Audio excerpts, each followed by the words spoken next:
Canva baru je lancarkan update paling besar dalam sejarah dorang. Dan ini bukan setakat tambah features baru sikit-sikit tau.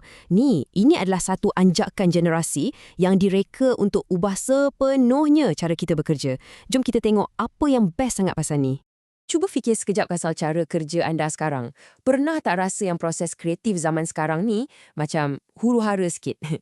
Kan? Kita ada idea best gila. Tapi, kena lompat-lompat antara Slack, Google Docs, lepas tu entah apa lagi. Last browser tab kita tu dah berpuluh-puluh banyaknya. Bila dah macam tu, konteks asal pun hilang dan terpaksa mula balik dari zero. Aduh, penat gila kan? Nah, Canva nampak masalah ni.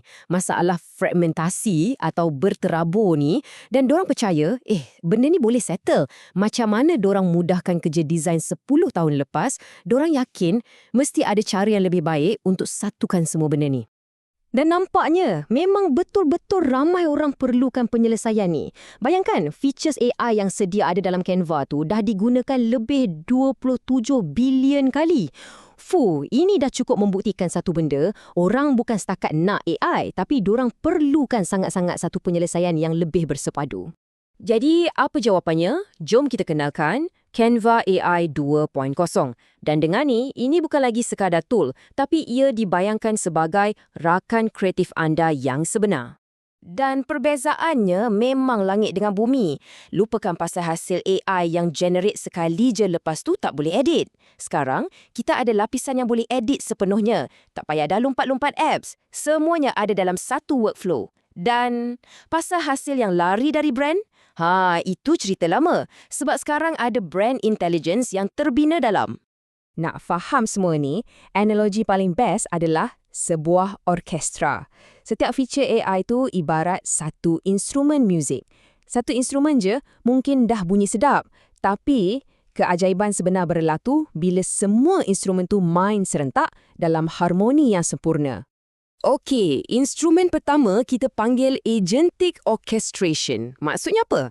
Maksudnya AI sekarang ni bertindak macam partner kita. Dia boleh tolong buat keputusan design, pilih layout, pilih font yang sesuai, palet warna yang cun. Semua tu dibuat untuk kita. Dia bukan lagi setakat tunggu arahan kita je. Next, kita ada memory library ataupun kita panggil je memory AI. Benda ni akan belajar dari desain-desain kita yang lepas. Jadi dia faham style kita macam mana, apa yang kita suka dan cara kita kerja. So, lagi kerap kita guna, lagi bijak dan lagi personal dia jadi untuk kita. Yang ni pula untuk mana-mana bisnes atau tim memang game changer. Brand intelligence ni akan pastikan setiap satu rekaan yang dijana tu 100% on brand. Secara automatik pula tu. Cuba bayangkan impact dia. Brand kita sentiasa konsisten tanpa kita perlu pening kepala. Okey, cukuplah dengan teori. Macam mana orkestra AI ni berfungsi dalam dunia sebenar? Jom kita tengok sendiri macam mana ia ubah benda yang huru-hara jadi sesuatu yang sangat-sangat jelas. Bayangkan nak siapkan newsletter bulanan. Selalunya kan makan masa berjam-jam nak kumpul info sana-sini. Sekarang, dengan satu prompt je, Canva AI boleh cek Slack dengan Gmail kita, kumpul semua berita penting dan terus hasilkan draft yang cantik, yang on brand. Dan part paling best, boleh automate benda ni setiap bulan. Cuba bayangkan berapa banyak masa kita dah jimat tu. Kena siapkan sales deck untuk meeting penting esok. Tak ada hal. Bagi je arahan kat AI. Dia bukan setakat guna template brand kita je. Tapi dia siap boleh tolong research kat internet pasal data terkini klien kita tu. Dalam sekelip mata, siap. Satu deck yang personalised dan ready untuk kita present.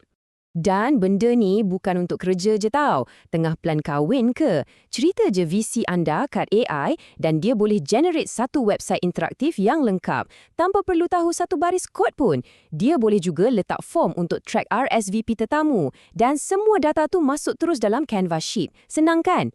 Tapi, transformasi AI ni cuma sebahagian je daripada cerita besar. Sebab, untuk betul-betul empower creativity, Canva juga tunaikan beberapa permintaan lain yang paling ramai orang nak. Pertama, kita ada Learn Grade. Bayangkan, satu platform pendidikan baru ada terus dalam Canva. Ini macam satu hub lah untuk beribu-ribu bahan pembelajaran berkualiti tinggi. Dan, ianya terbuka untuk semua orang, bukan untuk cikgu-cikgu je. Yang ini confirm ramai gila tunggu. Akhirnya, Canva Offline.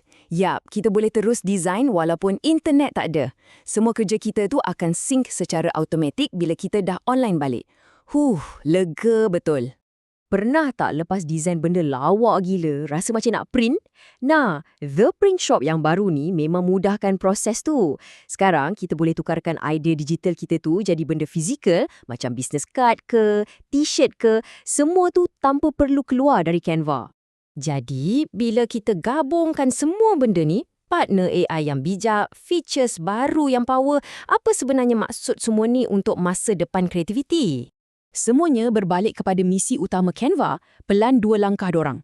Step 1, bina salah satu syarikat paling bernilai di dunia. Step 2, guna syarikat tu untuk buat sebanyak mungkin kebaikan yang boleh. Dan ini membawa kita kepada satu soalan terakhir yang sangat-sangat penting. Dalam zaman AI ni kan, soalan yang sebenar bukanlah apa yang AI boleh buat, tapi apa yang kita akan buat dengannya? Apa yang kita akan cipta bersama-sama? Sesuatu untuk kita fikir-fikirkan.